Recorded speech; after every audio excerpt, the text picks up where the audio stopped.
को प्रणाम करता हूं और इस बीकानेर की धरती पर छोटी काशी प्रास साहब पधारे हैं। आप सबका अभिनंदन करता हूं, स्वागत करता हूं। सबसे पहले तो मैं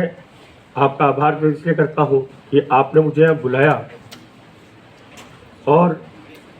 इस विषय को, ये विषय नया ही है, तो मैं आपका आभार इसलिए व्यक्त करता हूं कि मुझे भी ये मौका दिया आपने इस पूरे विषय को समझने के लिए। अभी कुमार महेश जी ने बहुत अच्छा बताया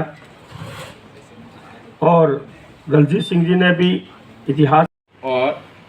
अम्बेर और जोधपुर रूलर्स के साथ डायलॉग चल रहा है। फिर सेकेंडली इम्पोर्टेंट सोर्स जो है अखबार दरबार मौला, वो भी बीकानेर आर्काइव में, वो है पर्शियन में, लेकिन उसकी खूबसूरत बात यह है कि अखबार दरबार मौला एक्चुअली इंडिया के किसी भी पार्ट से, उसमें डेट लिखी हुई है, वो वाक्यान्वीस कौन है, उसका नाम है, ईयर, ये अपने आप में बहुत इंपॉर्टेंट सोर्स है। यदि आपने हिस्ट्री पे काम करना है तो अखबार दरबार में 9/10 में एक रिपोर्ट हमारे हाथ लगी, उसमें लिखा हुआ है कि पंजाब में ये बात चलती है कि बाबा बंदा सिंह बहादुर जो है वो बहुत फैनेटिक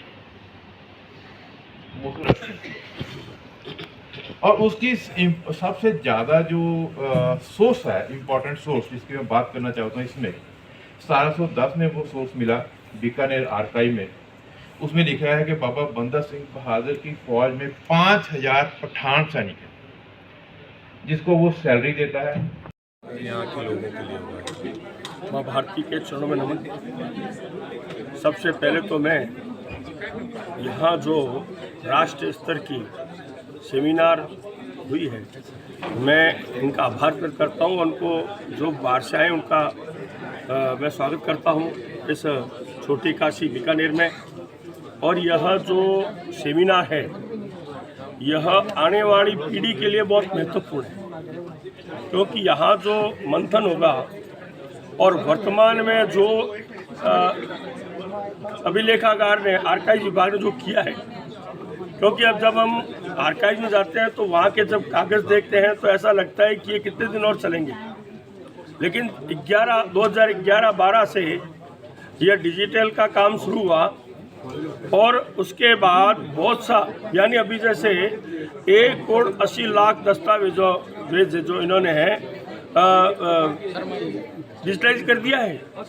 और 1 करोड़ की अभी बजट घोषणा भी हो चुकी है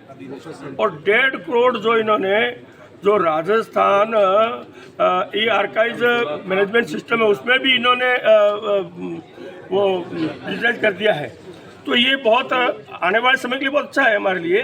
और आने वाली जो पीढ़ी है, क्योंकि दिन प्रतिदिन जैसे समय बीतता है तो हमारा जो देश का इतिहास, क्योंकि इस आर्काइव पर भी पूरा इतिहास टिका हुआ है, पूरा इतिहास टिका हुआ है। और हमें देखा जाए तो कई बार न्यायालय के में विवाद होता है, तब भी ये आर्काइव के दस्तावेज ही